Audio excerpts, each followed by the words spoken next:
Hi, good afternoon, everybody. My name is Sue Baker, and I am the state NFIP coordinator from the state of Maine.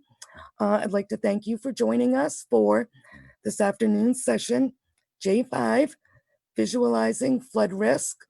It's been a great 3 days, and I want to thank you for making it all the way through and joining us this afternoon.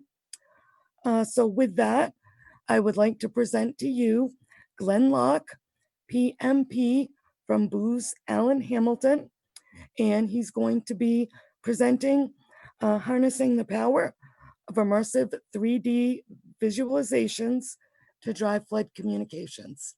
So with that, Glenn, I'll turn it over to you. Hi, everyone, and thank you for joining me today. I was looking forward to seeing everyone in person, but unfortunately, I will have to wait till next year. I hope everyone out there is staying safe, and I ask that you bear with me as I navigate this virtual presentation. My name is Glenn Locke. I work for Booz Allen Hamilton, and I'm based out of the Philadelphia area. I'm working today out of my telework location. I've been supporting FEMA and its programs for over 15 years, which always makes me feel old when I say it out loud, but I obviously love doing this type of work that helps communities on their path to resilience. My background is in transportation, infrastructure, GIS, project management, and program management. I'm excited to talk to you today about Booz Allen's Surge 3D tool, which was developed by one of our Summer Games intern teams. I'll start with some background on why we chose this project. I'll provide a brief overview of our Summer Games program. Then I'll provide an overview of our Surge 3D solution before walking you through the web portal and associated products. Next, we'll talk about how Surge 3D could be further customized and applied to meet some of the needs our communities are facing. I anticipate having plenty of time at the end of the presentation for your questions and feedback.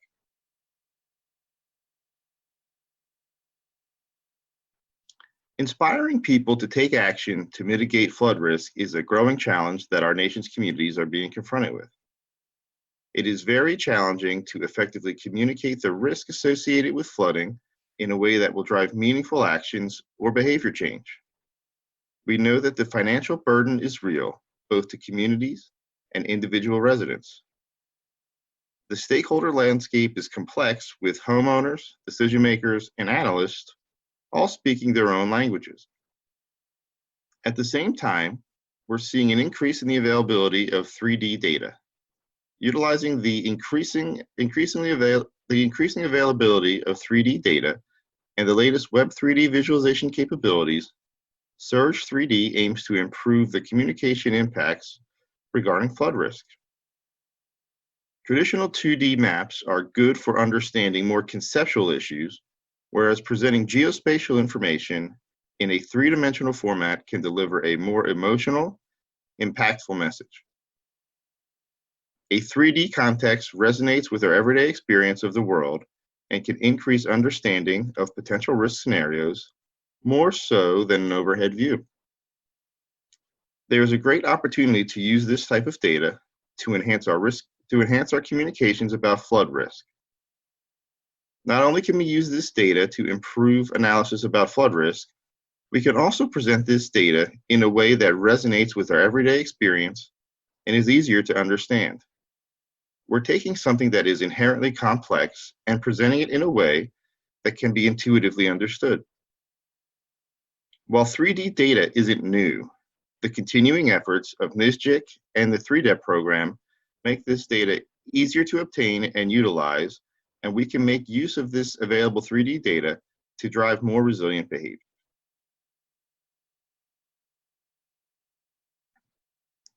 Before we dive into the solution, I'd like to take this opportunity to tell you a little bit about our Summer Games program. Summer Games is a 10-week paid internship that enables young, bright minds to create powerful solutions for real-world problems. Many Summer Games participants go on to join the Booz Allen ranks and have become some of our biggest thinkers.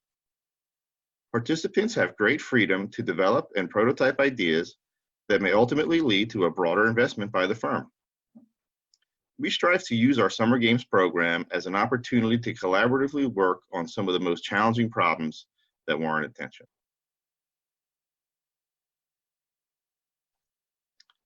For this project, our Summer Games team chose to focus on City of Tampa Bay due to availability of data and recent financial burden in the state of Florida. Similar to other coastal communities, City of Tampa has a high percentage of vulnerable structures. However, residents may not truly realize the severity of their risk or be encouraged or empowered to do anything about it.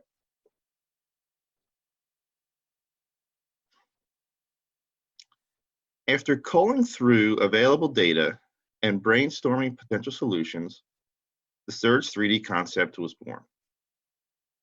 Surge 3D leverages the increasingly available 3D data as well as increasingly capable tools and presents meaningful information in an accessible web format. As a longtime GIS practitioner, I find it remarkable how easy this type of data is to both obtain and work with now. It is almost inexcusable not to exploit this type of data. As you can see for this project, we're leveraging data from NOAA, City of Tampa, FEMA, and Zillow, among others. Processing it in a way to make it easily digestible and interpretable by the end user, and publishing it in a convenient platform. Our team used Esri's model builder to automate the process of interpolating the data to assign structure level damage estimates by flood interval. This method derived a supplemental damage multiplier based on the relative size of the structure and the scenario flood height. The team also used a roof form extraction algorithm to create realistic looking buildings that enhance the overall look and feel of Surge 3D.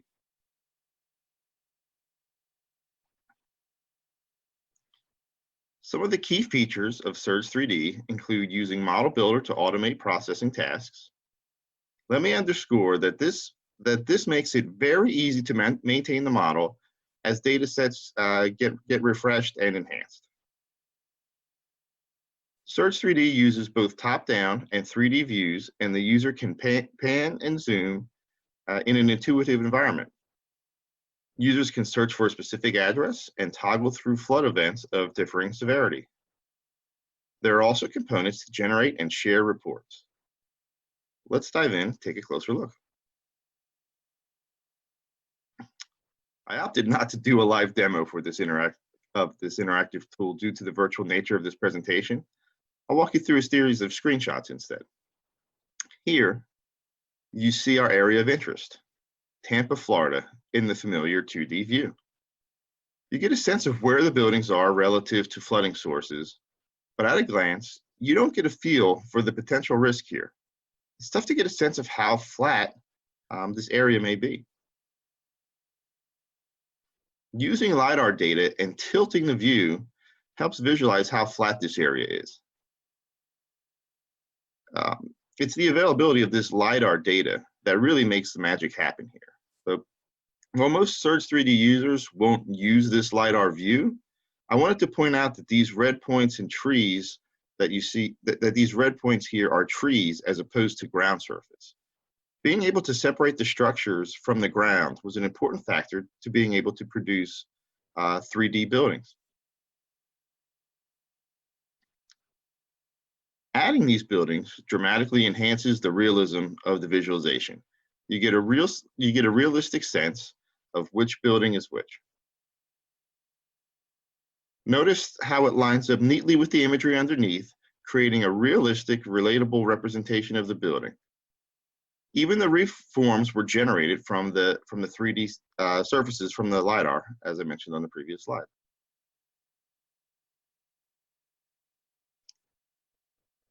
The blue lines here represent Category 3 and Category 5 surges. You can see here how the flood lines measure up on the building for these Category 3 and Category 5 events in a way that is highly realistic and relatable. As you can see, some of these buildings would be completely submerged in a Category 5 event. And there is significant difference here that would be difficult to communicate with traditional 2D. Surge 3D allows you to simply click on a building to see more info. So you can see here, for this building, the Category 5 event would be significantly more damaging than a Category 3. We're estimating roughly $140,000 worth of damage for a Category 5 event compared to roughly $6,000 for a Category 3 event. So having this type of data really helps with the understanding of severity of damage through a variety of flood scenarios. Rendering the surge storm here reinforces the severity of the risk in a very compelling way. It's very compelling to visualize the flood data in this way, and allows the user to better understand the extents of damage potentially caused by this flooding event. If we zoom back out with the flood lines turned on, it's alarming to see just how many structures are at risk. Again, not intuitive from looking at the general 2D view, but by pulling the data together and creating these structure level flood damage calculations, it's really easy to see just how much risk there is in this particular geography.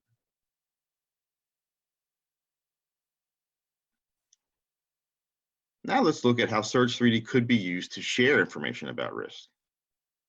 The estimate reports featured here make it easy to see and share information about flood risk.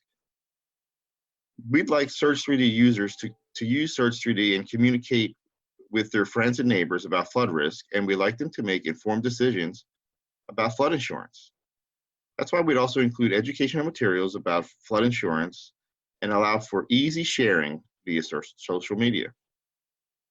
The mockups you see here are functionality that could easily be incorporated and supported by Surge 3D.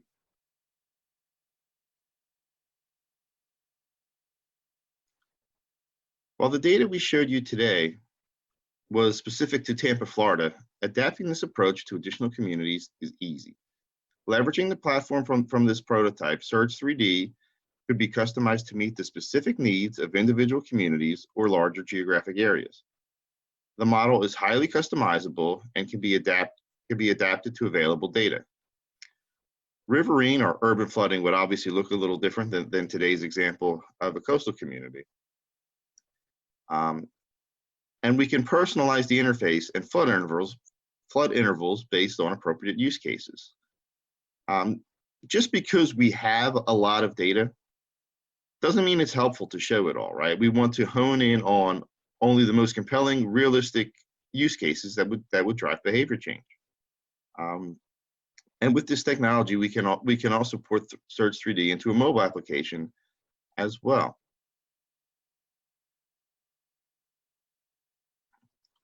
So to summarize, we believe that providing three-dimensional visualization information and presenting it in a familiar, relatable context increases understanding and generates more impactful messages to drive more people to take action. Surge 3D might be the tool to drive communities one step closer towards becoming more resilient. We're really proud of the Summer Games intern team that worked on this product, and we're excited about the potential impact it may have on our nation's communities.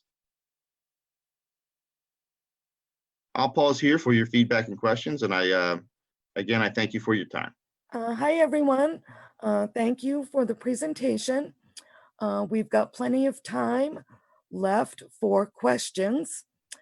So far, I'm not seeing any in the chat box. So I'd like to encourage you to enter those as you think of them. Let's see. Thank you, Sue. And I can, I can talk a little bit more about, some of the content that I shared today. I intentionally, wanted to leave some time, for some dialogue with the crowd here. I can't see you, but I miss you, and hopefully next year we'll all be together in person. Um, so yeah, I encourage you if you have either any questions about our summer games program, about some of the the techniques used to build this product, or just about some potential future enhancements or the applicability. I'll be happy to field any questions along those lines or otherwise. Glenn, we did get our first question. We'd like to know if this tool can be used for inland flooding communication as well. All right, great, and thanks for the question. So the short answer is yes, absolutely, right, and it's all dependent on the data available, right? So for this particular project, we used storm surge data because it was the most, it was deemed to be the most relevant hazard for that particular city. But yeah, for inland flooding, whether that be inland or just inland in a coastal community, we would just apply a different type of a different data set for those storm scenarios. And the nice thing is about the way that this was built, using Model Builder, it's really pretty straightforward to configure additional data sets to to generate storm scenarios that are applicable to that particular community. Okay. We've had a couple other questions come in. The next question that's being asked is, have there been any case studies that have been conducted? That is a broad question for sure. Yeah, so I'll attempt to answer that in the sense that this was a very exploratory concept. One of the fun things about our summer games program is we challenge our participants to really come up with innovative ways to solve a problem. And I will say that this particular solution didn't rely heavily on case study data. It was more more of an exploratory interactive approach that really tried to leverage available data. Some of the things that were really expressed by the city of Tampa as relevant to them, and our summer games team really tried to pull them together in a way that showed some outputs in a way that was different and hopefully more meaningful than what they had seen before, and really spark some real concepts around how to, right, the crux of the issue was really try to communicate risk in a way that's different and compelling. And as I said during the presentation, I think with the availability and the price of LiDAR and associated data sets becoming more easy to obtain and more available, I think it's a good thing to be able to exploit that and find new and innovative ways to communicate risk. Okay. Thanks for that. We've also been asked, how does one apply for summer games and when? Great question. I should have had a link handy. So the short answer is, yeah, there's information available on Booz Allen's website. Okay. I don't know if this year's pandemic conditions have affected summer games. It's something that just occurred to me when that question was asked. I'll generically reply that Booz Allen's website is a good source of that information, and I encourage you to look at that or to reach out to me directly if you have more questions, and I'll be happy to run down an answer for you. Okay, that sounds great, Glenn. A couple other questions have come in asking if Surge 3D is publicly available and what the cost of that is. Sure. So the short answer is no, right? Because this is more of a it's more of a proof of concept, and Right. we wanted to kind of demonstrate and test the waters on the viability of this type of solution. There's a couple of barriers for, actually making this a commercial product, right? And some of them have to do with, privacy concerns, right? So we're depicting, individual structures and, estimating, damage losses on them. And we're deriving that from Zillow data. So it's not like we're exposing something that's not already out there, but there are concerns with how to share that and, how that can be applied. So there's a number of, hurdles to overcome on that regard. But we're hopeful that there are use cases to apply this type of approach, primarily to specific communication type campaigns to help, residents and business owners in that community to be more aware of their flood risk.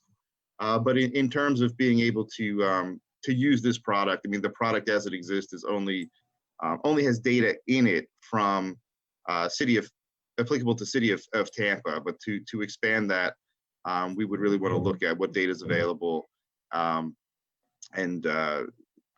proceed accordingly. So it would require some requirements to be able to apply this. Okay, sounds good. Ronaldo would like to know, have you evaluated the use of QGIS or OGIS to develop a similar program to take advantage of its open source / free distribution versus the proprietary Esri system?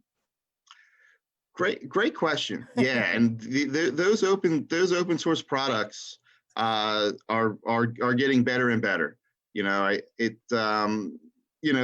Theoretically, we could do something like this in an open source format. For this particular product, we did leverage Esri's tools because it was they're pretty much industry standard. But I could definitely see a use case for using some of those open source tools, especially when you're looking at the data dissemination side of things and challenges with licensing, etc. So I think that's a viable approach, but we did not use that for this particular incarnation of the product. Okay, a couple more questions have come in. JD would like to know, is there an established relationship between Saffir-Simpson categories and surge depth? Surge depth varies on many factors. I'm gonna give you a not a great answer on that. So yeah, I wasn't deeply involved on the math involved with this. I know we had some really complex algorithms that our SMEs weighed in on to try to get the math in the range of something that's reasonable to give you a relative kind of depth damage estimate. But in terms of some of the specific parameters used, I don't know. But yeah, the short answer is I don't know. Okay, we'll take that. All right. What LiDAR spec, meaning QL1 versus QL2, etc., would you recommend for this? Do you find that QL1 is too dense from a computing standpoint? Good question. I mean, I prefer more points, right? And there's ways to thin out the data if you need to, right?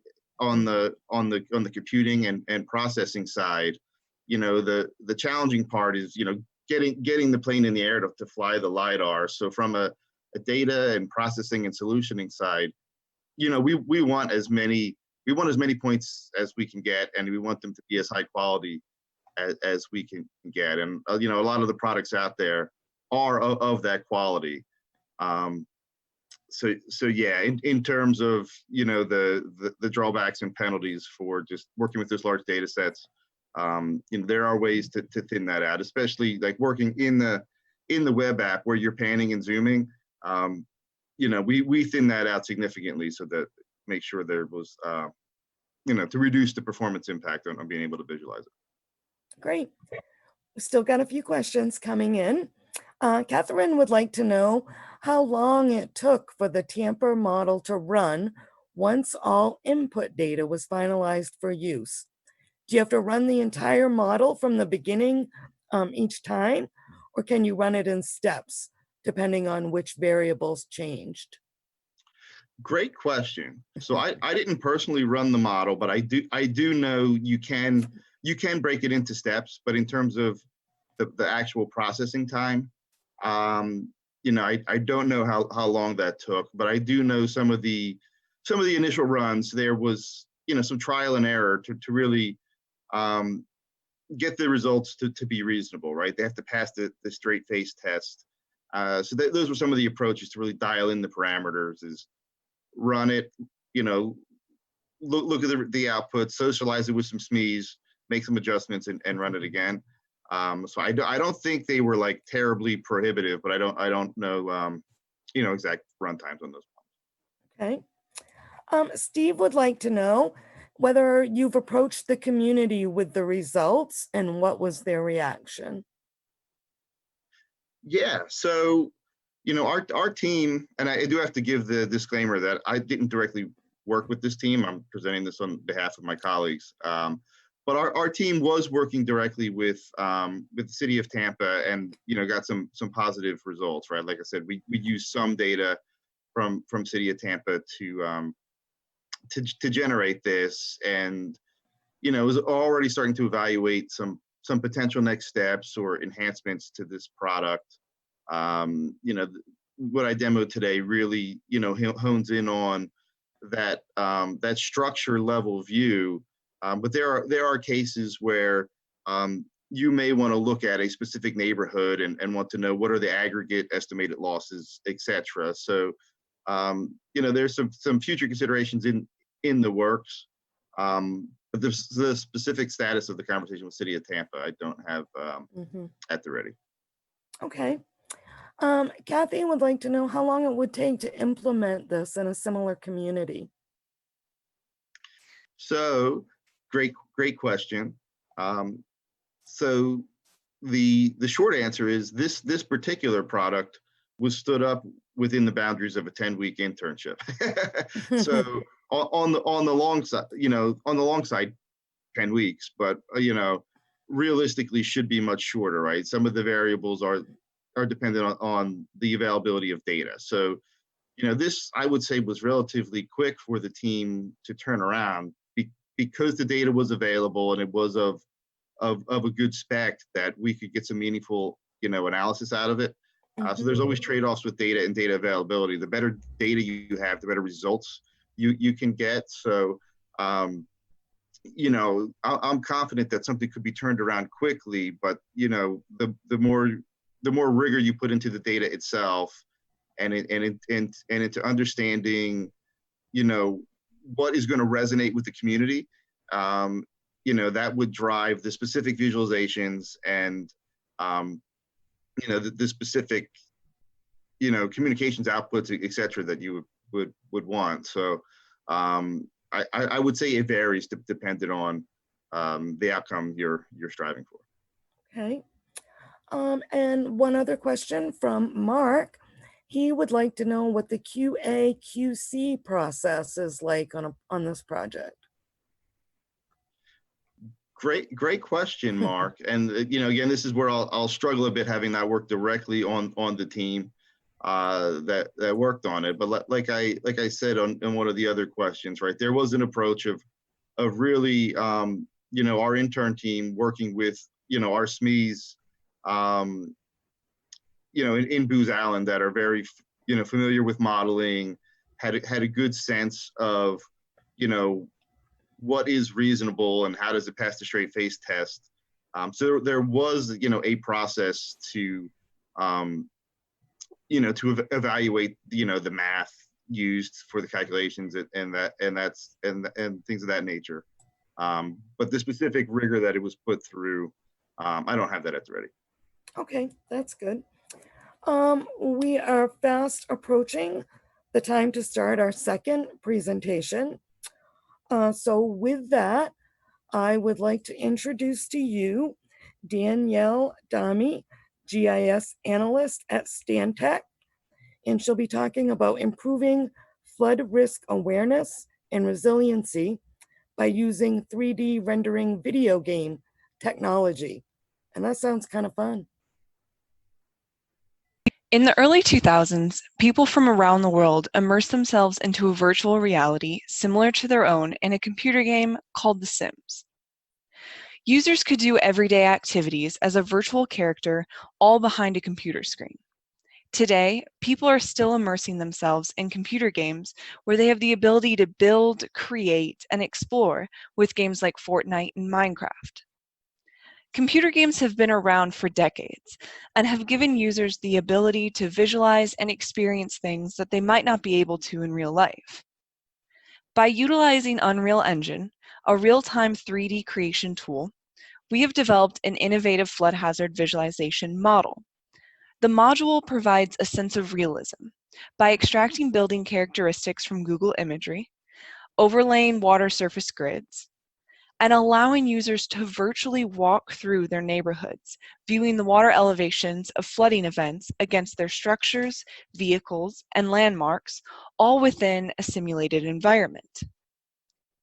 To create a flood visualization model, it starts with 4 simple requirements: a study area, building footprints, terrain, and depth grids. From there, we can modify and add to the demo depending on the scope of the project. The study areas are typically a town center, neighborhood, area of mitigation interest, or an iconic structure in the town like a post office, library, or a school. The building footprints can come from an array of data sources. If communities do not have building footprints available, then we will use Microsoft Building Footprints as our basis. The only real requirement is that they come as a shapefile. The geometry of the building is not the only thing that can be imported into Unreal. Attributes like street address, direct and indirect losses can be attached to the buildings as well. To extrude the 2D polygons into 3D buildings, we use an Esri software called CityEngine and 3ds Max to do so. If the building shapefile contains height attributes, we can set the height of the buildings in the demo to that realistic and accurate height. The 3D design of buildings can start as a generic white box, as shown here in Clive, Iowa. There's no real detail other than the fact that it's just a white box, but we don't have to stop there. We can create generic building shapes like the one shown in California, where it's just a generic shape of the building. But from there, wherever there's Google imagery, we can replicate the actual buildings. In this example down here in Virginia. The image here is the San Leandro Library from Google Imagery. A quick Google search and this picture will come up. However, the next image is what we created using Google Imagery and 3ds Max. We were able to import the views from Google Imagery into our Unreal Engine. However, we didn't stop at the exterior for this building. The library had a unique interior design that we were also able to replicate from Google Imagery. This provides users with a virtual view of how specific properties within their community will be affected by a flooding event. As for the flooding events represented in the demo, we can leverage existing or preliminary non-regulatory depth grids that are modeled backed. However, if a project was not scoped for grid production, we can then create the grids from effective or preliminary data. In this demo shown, we conveyed the projected rise in sea levels so communities could prepare for the future conditions, which was an expected 3-foot rise in elevations. We showed the effective static elevation of the 1% in comparison to the future 1% flooding scenario, which was just the 1% flooding event with an additional 3 feet. Once all the data has been compiled, it's a matter of importing into Unreal. The flood visualization model manipulates flood data in real time through a custom set of programs written in C++ and Unreal Engine blueprint scripting. These programs allow us to import building data, footprints, terrain, and flood grids into the world automatically. This data can then be manipulated and queried using a custom user interface, which allows us to turn on and off various flood grids and navigate to any area of the study for further inspection. Through a line trace program, any attributes for a certain building is displayed on the screen when the building is selected. This data could be addresses, losses, water surface elevations, or an array of information. For larger areas, instances are created. An instance is almost like a room. If the user wants to walk to another community area, they can simply enter another room and that information is streamed without any issues. And this system is then packaged into an executable file which will run on most computers and requires no special software. So how can communities use these flood visualization models? Well, communities and stakeholders can provide live demos of the flood visualization model or share videos and images to convey risk.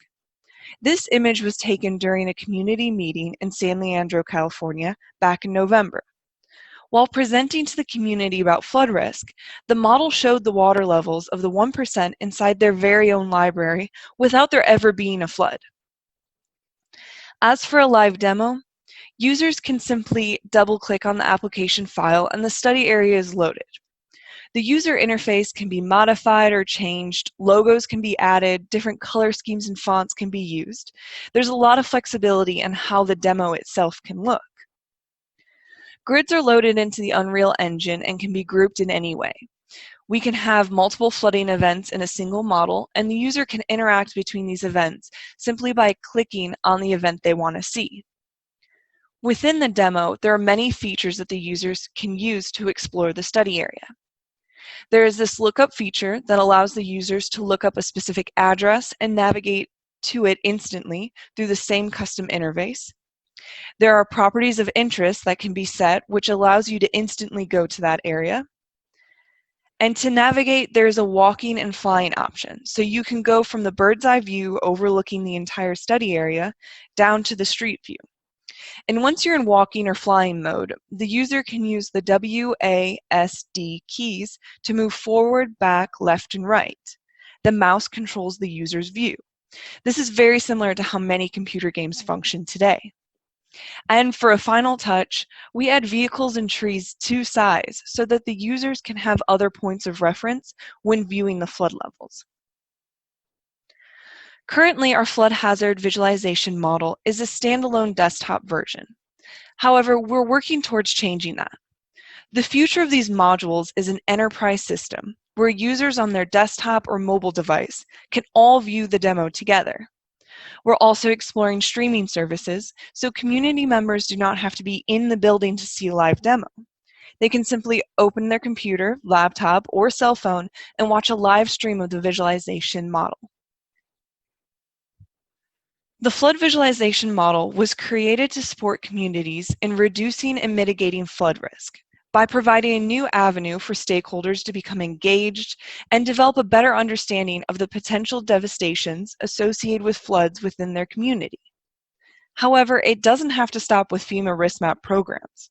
There are a multitude of projects that can utilize this same technology, anywhere from showing coastal surge, dam breach, and levee safety to potential stream restoration projects and even potential greenways. The possibilities for 3D visualization in water resources and other industries is endless. Right now, we're listening to pre-recorded presentations from around the country during a virtual conference. The way that we convey information is changing on a daily basis. Historically, we've provided communities with paper maps, databases, and reports to convey flood risk. But we hear it time and time again about the in or out mentality when it comes to floodplain management. It's easy for someone to say that they do not need flood insurance if they're out of the floodplain. However, what if they could see the risk? What if they could see the water elevations against their neighbors' homes? Would that change their mind? They say a picture is worth 1,000 words. So what is virtual reality worth? Thank you to everyone for watching my presentation, and thank you to the organizers of ASFPM for putting this virtual conference together. And finally, a big thank you to our team of developers. You all deserve the credit for all of your hard work and dedication. Thank you. Hi there. Thank you, Danielle. That's always intriguing to me, what we can do these days that we never could in the old days, say 25 years ago. Um, we've had a couple questions come in with people asking how you are able to use Microsoft building footprints in Esri. Yeah, so we actually got our Microsoft building footprints. They're open sourced on, I don't know, I can get you guys the link if you want it. But we used it as our basis for the shape. And so we didn't actually really use it like with Esri, since Unreal Engine is more with Epic Games. It's not a Esri product. And so we were just able to download the buildings for a certain area, but we actually recommend that we use like community buildings footprints because those tend to have a lot more detail to them. Okay, that's great. Another question came in asking if you can model lava flows within a contained channel. Yeah, so as long as we have a grid that represents whatever's modeled, we can put that into our demo. So it really, however it's modeled in HECRAS or anything, as long as a grid can be produced from it, we can use that. Great, wonderful. Okay. And one other question is there a cost to access the program? So Unreal is open sourced. You can create its Epic Games account, and then from there you can create an account through Unreal Engine, download the software and everything. And what we're packaging for people to use, there's no cost associated with it. So this software and the demos to run it, it just requires a computer. Wow, that's great. Yeah. Brian would like to know if you have considered visualizing actual historic rather than interval events to help people understand their flood risk. Yeah, definitely. So a lot of what we've been doing have been driven by different projects and what the community wants. And so they've been really wanting to use this as a supplement for their non-regulatory products. But if somebody was interested in showcasing the historical flood compared to what the flooding is today, we could show that. And we could also look at different types of buildings.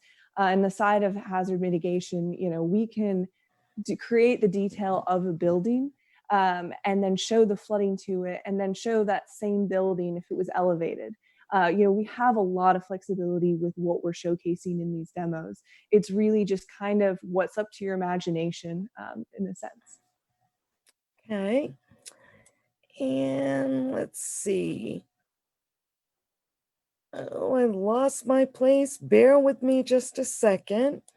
Um, Someone asked if there's a game on the Epic Games Store. Yeah.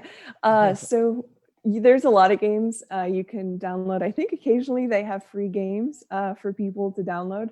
So it's not just used for creating kind of these demos, but you can actually download some games on their site. I can link it into in the chat box afterwards if you want to take a look.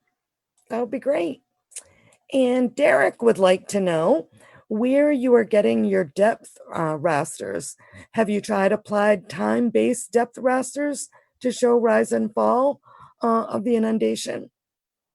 So that's a great question. We haven't thought about doing that. Where we're getting these grids from are typically non-regulatory products for current projects. In some cases, we're also leveraging, we're trying to showcase future conditions. So we already have effective data sets or we have preliminary data sets, and we want to just show communities what that database or what these panels look like in another way. And so we haven't really thought of doing something along those lines, but I think it's a wonderful idea. Great. Okay. Another question regarding whether or not you've done any analysis to see if this type of technology does change people's minds. Yeah, we haven't really done a super formal analysis of it. It's typically just feedback from communities. We have people who keep asking us to make more, so at least know that they enjoy that. But during some of the community meetings, the responses that we're getting from people is just like, oh wow. I mean, we're just having people, we're showing them the same data that we're already giving to them to begin with. And so we've had a lot of positive feedback for it, but we haven't had really a formal analysis of what people's responses have been. That's great. We've had an anonymous question that would like to know if you could put up your contact information, Danielle. I don't know if Yeah. that's something you can do in the chat box. Yeah. We've had a couple other comments about a wonderful job that you've done.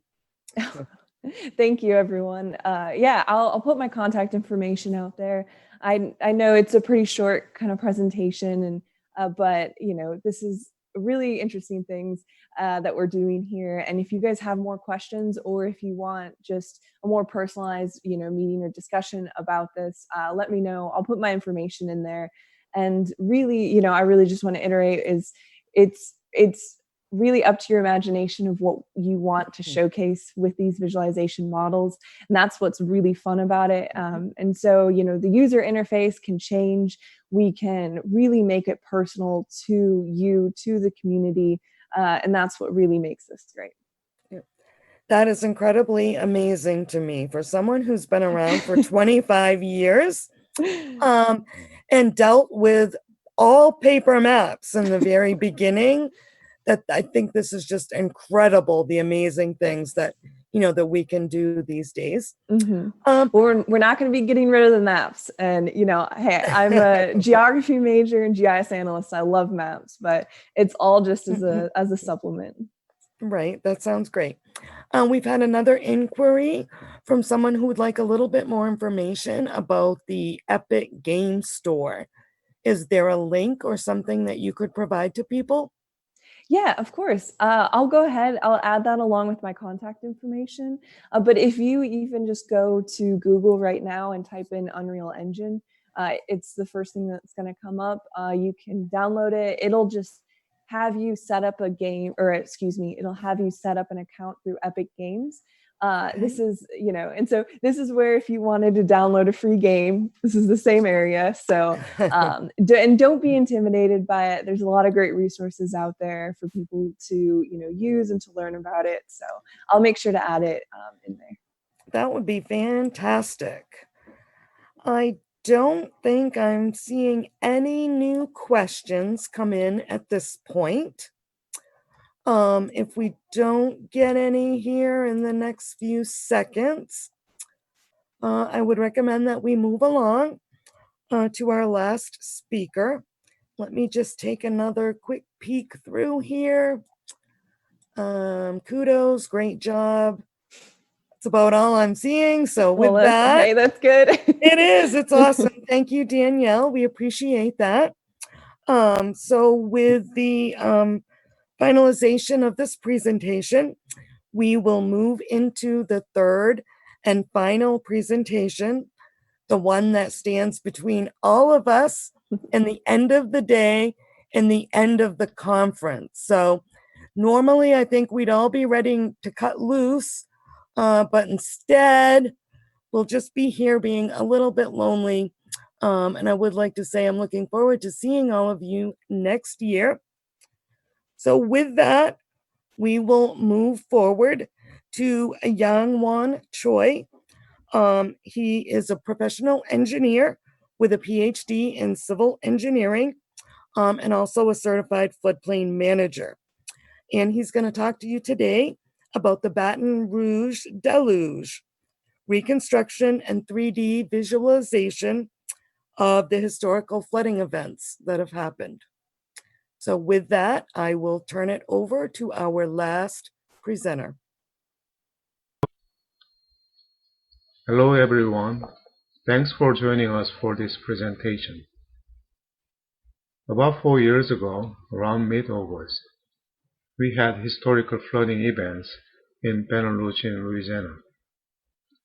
For many of us still vividly remember the tragic flooding, but our memory won't last long, and for certain, next generation may not be able to get the feeling of how devastating the flooding was, and soon be forgotten until it is too late to realize the risk is not gone, still exists, and can bring other disaster. We want to present a better way to communicate the existence of the risk with communities and source to public. If we are able to bring your attention about the flood risk up to the level that you have 4 years ago through this presentation, our mission will be accomplished. My name is Janghwoan Choi. I will present the reconstructions and 3D visualization of the historical flooding event in 2016 in Baton Rouge. Baton Rouge is located on the eastern bank of Mississippi River in southeastern Louisiana. West of Baton Rouge is located on the left side of the Mississippi River, mostly agricultural area. East of Baton Rouge is located on the right side of the Mississippi River, mostly populated commercial, industrial, and residential area. Its population is about 220,000. It's the second largest city in Louisiana after New Orleans. The city of Baton Rouge is a major industrial, petrochemical, medical, research and technology center of the American South.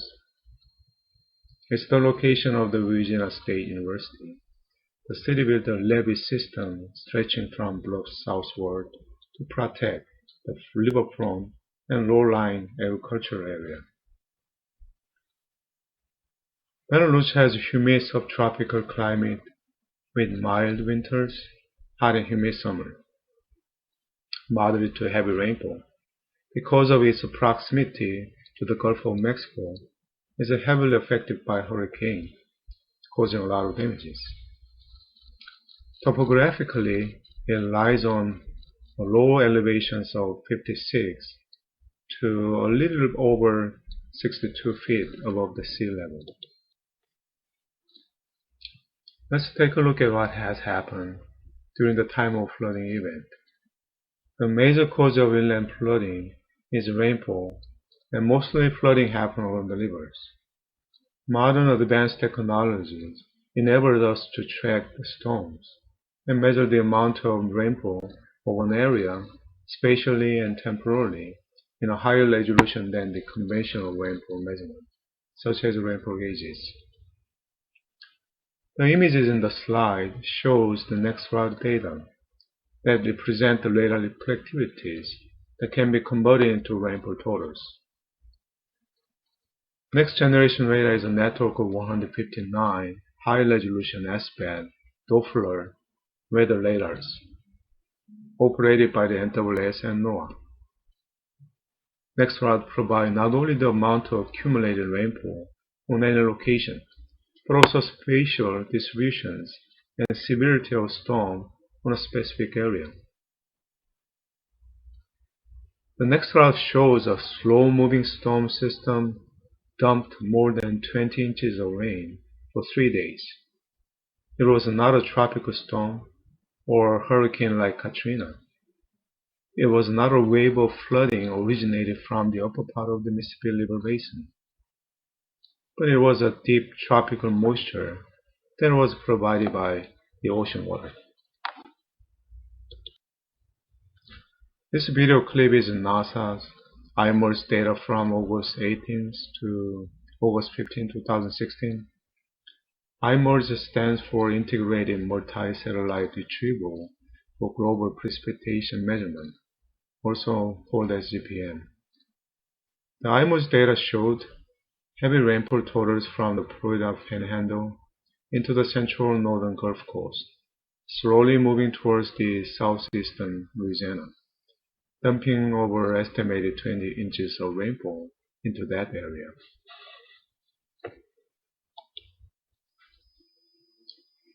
we have a look at the weather conditions on the days of historical flooding. Let's take a look at what had happened on the ground. We know rainfall is a major cause of flooding, but rainfall alone may not be able to cause this historical flooding. Topographically, Baton Rouge is relatively flat slopes and wide floodplains.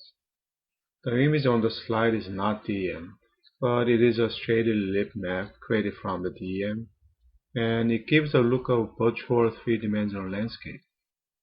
In flat terrain, water moves slow downhill and stay longer. On the east side of the East Baton Rouge, there are two major rivers going by. One is Comet River and the other is Amid River. The two rivers were not able to drain too much of runoff out from the drainage area to the downstream. So there is no other way the rainfall to go. The water is backing up the tributaries. The water has risen on the tributary and eventually flooded the neighborhood. Backwater flooding was a dominant cause of the flooding. The backwater flooding is defined as the upstream flooding caused by the downstream conditions.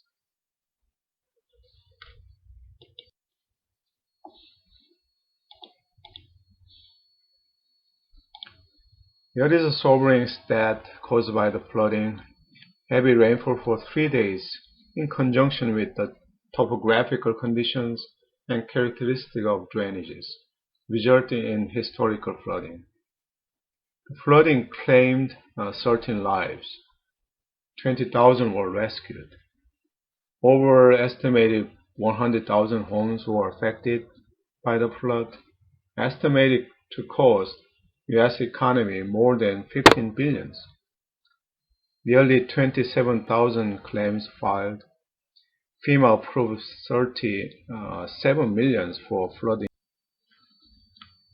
Before getting into this topic, we may have to question ourselves first why reconstruction of flood event is needed. It serves many purposes. It's like studying history. When you know the past, you may be able to replicate the success, and also to avoid repeating the same mistake. This is a picture taken at the concentration camp during the World War II. Nobody wants to see this type of gruesome picture. But once you see it, you won't forget. And you don't want it to happen again. The same logic applies for the flood events. The communities that were affected by the flooding wants to remember it. Not because they like it, but because they don't want to forget it, so that they make every effort to prevent the flooding from happening again. We need to make sure that if you're living in flood-prone area, you understand about the risk of flooding. And you need to take proper actions. You can move to a safer place to live, or you can take a risk to live, but you better get insured. There may be just a few places completely immune from the risk of flooding. When everyone knows the risk of flooding through various channels like promotions or education at school, it can generate a broader consensus among different interest groups, working together to mitigate the risk of flooding and minimize the exposure of flooding, eventually building up a resilient and safer communities from flooding. It is critical to identify inundated areas for assessing flood risk and partners with states and communities to provide accurate flood hazard and risk for taking appropriate mitigation actions.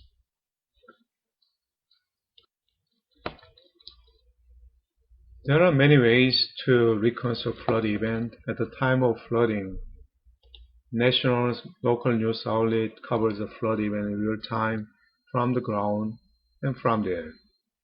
And also people are taking pictures and videos and post them on social media. Even though there are abundant pictures and videos available, it may not be easy to convert the digital informations into georeferenced flood maps in a large scale. Because the digital information are localized, partial, and fragmented in time and space, it will be difficult to create mosaic and holistic view of flooding event.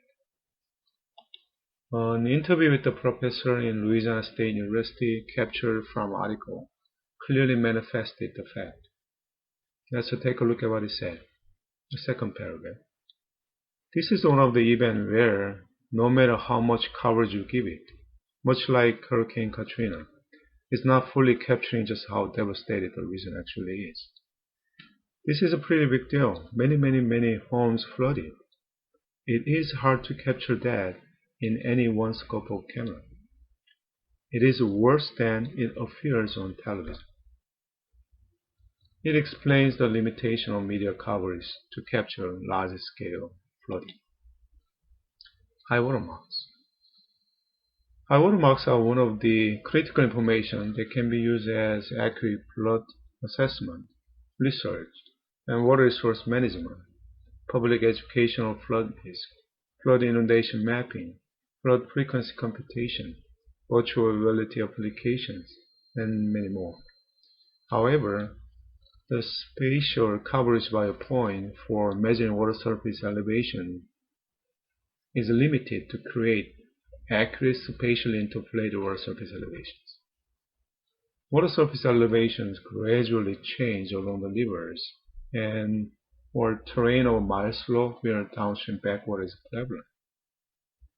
So just a pure point may not be able to capture varying water surface elevations. There are many researches conducted to capture flood events using satellite, generally optical and synthetic aperture radar, also called as SAR. Satellite imagery has been used for map surface water. Optical sensors for surface water mapping applications is hindered by clouds that obscure surface observations during the peak surface water extent. On the other hand, synthetic aperture radar data can be acquired in all weather conditions, but its usability is hindered by high cost and data availabilities. For an example of flood mapping application, NASA's When Atmosphere Near Real-Time capability for EOS, also known as LANS, provides data to the Baton Flood Observatory and the Near Real-Time Global Modest Flood Mapping Initiative. The challenge of flood mapping using satellite imagery is to determine data ranges and threshold holding values for classifying surface water that can vary depending on the data sources. It cannot capture the hydraulics properties such as velocity or flow volumes.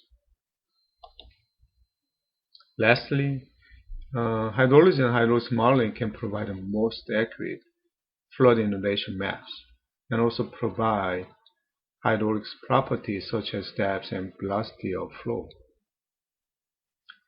Physically based mathematical modeling often requires various data inputs and model preparations and experience cross-functional engineering skill, which makes the use of the modeling less preferable than others because of complex, expensive, and time-consuming process to generate the inundation map.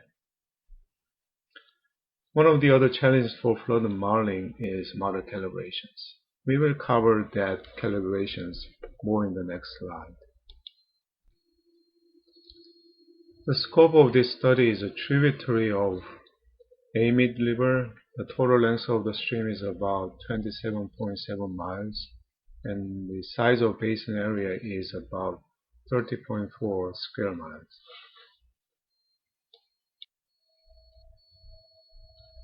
Let's take a look at modeling input. The high water marks are one of the most important input for reconstructing flood events. Fortunately, high water marks are available online.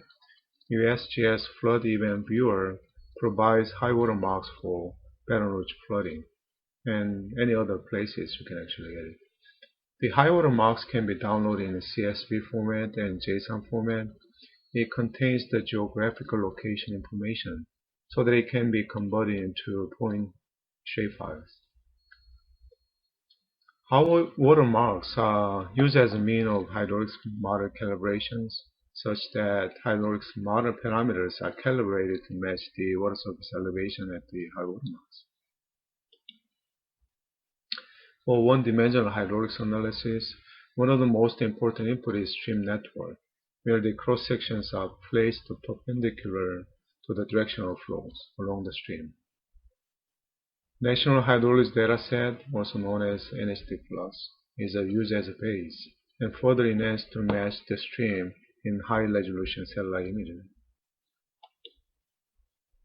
USGS 3 depth 10-meter DM used as terrain data for the one-dimensional hydraulics analysis. NHCD is used to develop many SAM values that are assigned to the cross-sections. This reconstruction of flood event won't be possible without macro system. Macro is a stream method proprietary system that can produce various flood risk products massively, accurately, cost-effectively, rapidly, and on demand. Let's exactly represent the macro. The macro is different from the conventional flood mapping process that involves waterfall cross-functional team collaborations. It takes a significant time for preparing input data, setting up various models, conducting model validation, calibrations, and verification, and then generating flood maps from hydraulic model across different teams. Complex and time-consuming processes make it difficult to start it all over again if critical issues are identified during the process. On the other hand, macro is designed for shortening complete iterations, allowing as many iterations as possible, enabling cross-functional team to focus more on reviewing the output and enhancing the macro system, eventually improving the quality of the product.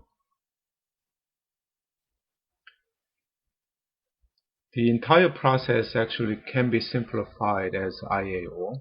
I is input, A is algorithm, and output. It looks simple, but it's kind of implementation of IAO concept is kind of complicated. We have utilized macro since 2015 to map several states and presented at the ASFPM conferences and others. The system framework of macro is designed for supporting anywhere in the United States. Over 2 million miles of stream has been mapped for building up the baseline for hydrology and hydraulics modeling, and several states has been mapped for proposing new concepts such as FIT and sharing critical flood analytics among the flood professionals during the conferences. We mapped the 500-year floodplains for the entire streams of Texas in 2016. We mapped the probabilistic 100-year floodplains for the entire stream of Virginia in 2017 with a confidence level using Monte Carlo simulations. We mapped every single frequency floodplain in Louisiana to present FIT concept. FIT stands for Flood Impacting Threshold, that provides solutions to estimate most accurate average annual loss for individual home. So this is a generic process or entire process to show how we generate 3D visualizations. hydrologic analysis is not conducted for this flood mapping. The runoff or stream flow at the outlet of a basin is a critical info for determining unknown water surface elevations using 1D hydraulics model. Since water surface elevation is known at the high water marks, flows are determined by the known water surface elevation. One of the challenges for hydraulics modeling is to calibrate the model based on spatially distributed high water marks on the same stream network.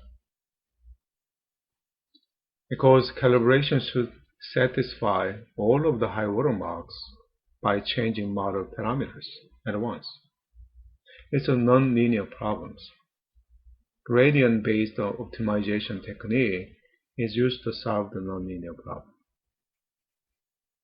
Optimization continues until all of the difference between calculated water surface elevations and true water elevations are within a threshold.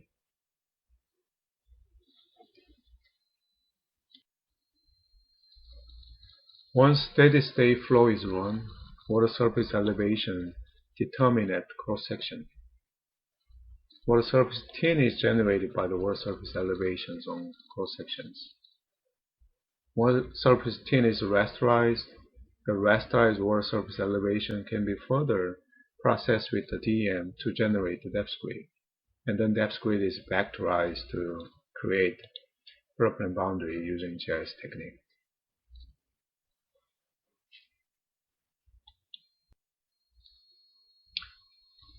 The water surface tin or DEM cannot be consumed by the Google Earth. So the water surface tin is extracted, transformed to other formats, and loaded into the Google Earth. We realized that DEM is not recommended to create 3D in Google Earth because of the rendering issue caused by too much of memory consumption. The flyover videos are created using the built-in tool in the Google Earth. Okay, let's watch the show. This is a flyover video that shows the inundated area in Baton Rouge, the 3D model water surface elevation. 3D visualization of reconstructive flood event can provide us a new way to experience the massiveness and intensity of historical flooding event. 3D visualization can be customized in various ways that it allows us to explore flooding effects on a specific area or individual home. Water model behind the visualizations are true 3D elevated water surfaces, which is different from the common practice of draping flood extent on the terrain surface. The visualization is powerful in various ways, more than just eye candy. After experience the 3D visual, homeowners usually more inclined to consider mitigation options. They may be more convinced to consider purchasing home insurance. Also, it can be used as an educational tool for students in school, so that it allows students to experience the devastating impacts of flooding.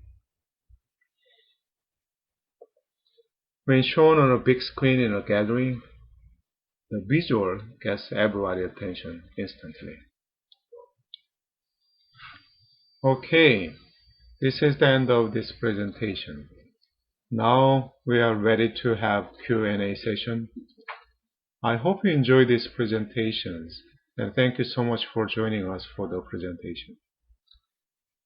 There are more videos created for Baton Rouge flooding and other parts of the country. You can visit our company's website, www.streammethod.com, or the Flood channel in Twitter and YouTube. I hope you can get a flyover 3D experience of flooding from our website. Thank you so much.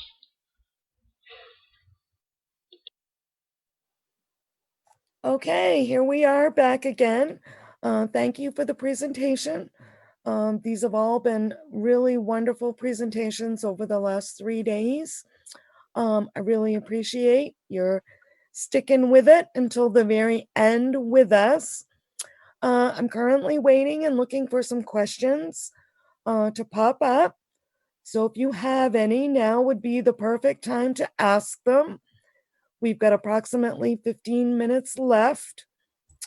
Before hi, You got a question? Go ahead. before getting questions, I have to make some adjustment what I said during the presentations.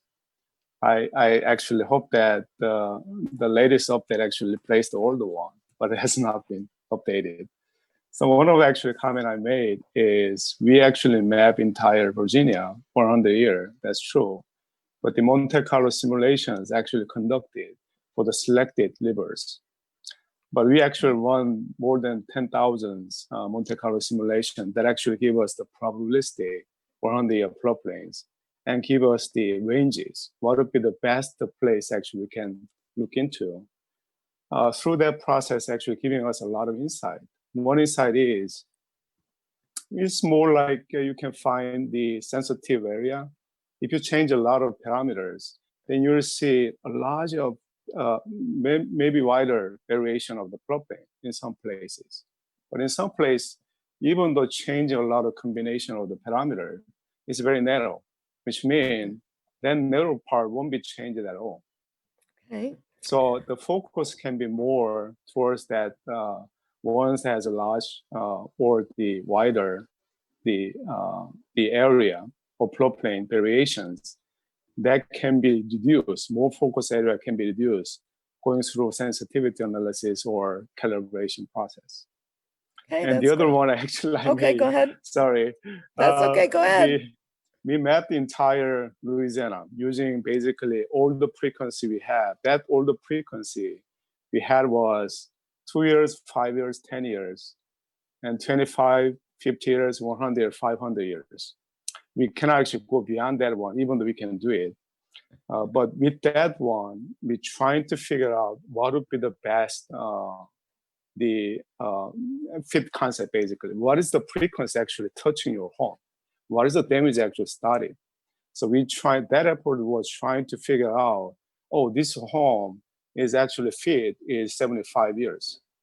But normally, if you look at the annualized average loss, the depth damage curve, it doesn't really tell you the damage really start here. So you have to compute or the estimate the damages using that the starting point. So all the effort is right, but I think I mistakenly say every frequency. The every frequency means is kind of infinite number of frequency.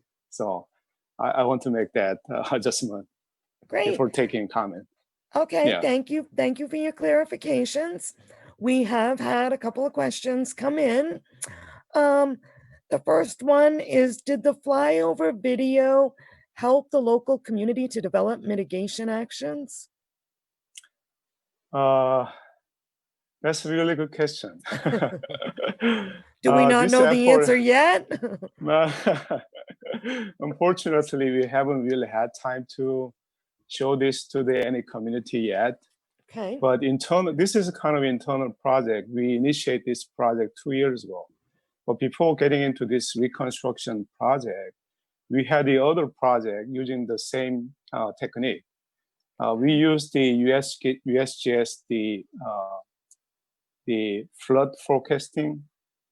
There's many gauges available. You can actually use it for forecasting. So we take that one, and then on the fly we generate, and then we create the videos. So we put it on our website. Actually, you can visit it. You can watch that videos. But unfortunately, we haven't had time actually in-person contact with the communities to show this one yet. Okay, great. We've had a bunch more questions roll in. Derek would like to know that since you didn't want to use raster and Google Earth, did you have to convert your output DEM to a TIN? Wouldn't that also be heavy on Google Earth? There's many source can be converted into basic Google Earth. Sorry, somebody called me, so I have to stop. Eventually what Google Earth will can take is the elevated 3D polygons or KMG file format or KML file format. So anything has to be converted. The problem we realize is that if you try to use the DEM, there is one way to actually directly convert that DEM to polygon. But eventually you have so many polygon has to be created. The Earth flow is internally trying to create the tints on the fly. So what's going to happen is basically consume all of your memories. So it's not recommended, but you can actually take the DEM and convert it into contour polygon. You can use maybe open source QGIS, or if you use Esri, you can use ArcGIS. You can actually convert that one to the 3D polygon. But if you have a tin also can be converted into tin triangulations or tin triangle. That actually has the elevation information in it. So that can be converted into the KMG or KML. But make sure that when you create the KMG file, you have to turn up the cram to the ground so that it will maintain. When it actually converted to the KMG, KML file, it will be used as a 3D in the Google Earth. Okay, great. So since the area is so flat, did you consider a 2D model? And are you aware of the 2D model that exists for the Louisiana Watershed Initiative? This one actually created 2018 November. At that time, we haven't really checked, but we are really focusing on, we know that the advantage of using 2D model, but what we are trying to do is 1D model is fully matured, but we haven't really utilized it yet. It has been used for 30 years. So many people has been used, so many enhancement has been made, but still, we don't use that one to cover entire United States. So our mind is actually set to, okay, take this 1D model, is highly heck-loss model, highly stable, and then we want to map entire United States. That was the target. And we did it, we didn't actually map all of the frequencies, but we tried to, because the concept is, we are setting up everything initially. I mean, we are setting up everything, all the data has to be collected, but once it's collected, we don't want to touch it. So it's like push a button. You push a button anywhere, any locations, you get the map. Any stream, you get the map. Any Hug 12, Hug 8, you get the map. That's the whole intent. So that's why even though there is a 2D is available, and also we mentioned earlier, we want to use this for forecasting. The 2D forecasting large area, we still has a lot of challenges. So 2D will come for sure. It will be stabilized and it become a dominant force. And become a dominant force, maybe 3-dimensional model come out. So, but at the time, we don't really have chance to look at the 2D model one.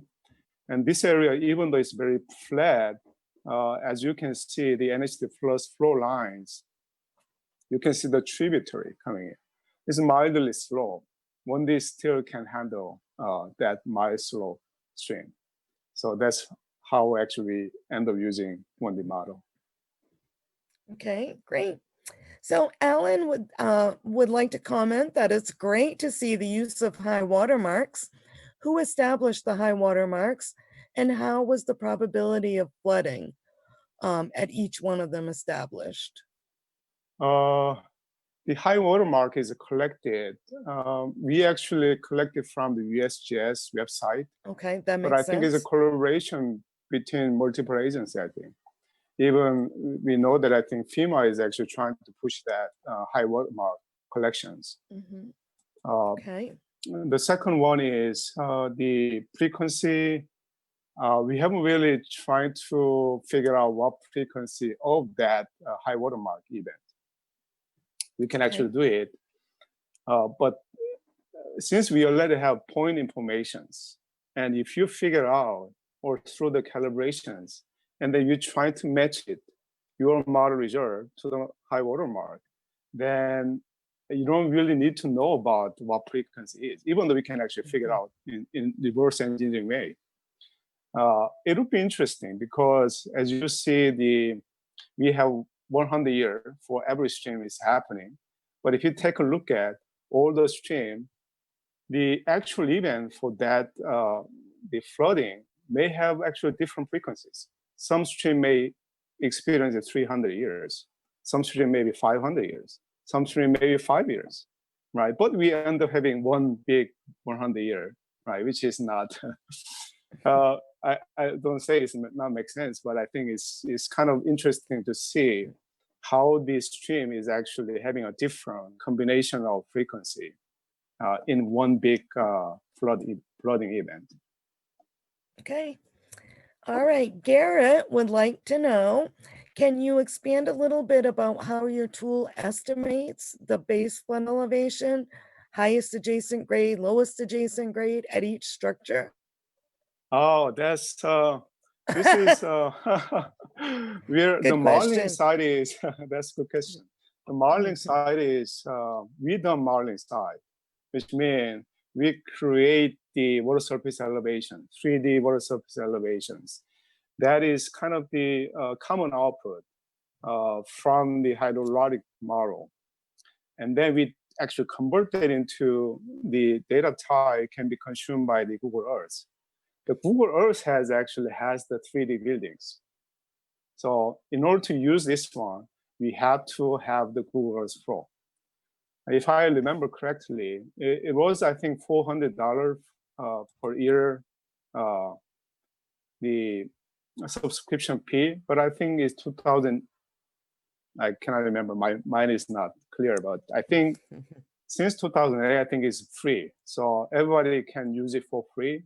Once you get into use it, it has a full mature function, so actually we can take advantage of it. So all the building is actually, the Google create that buildings, 3D buildings, and make it photorealistic.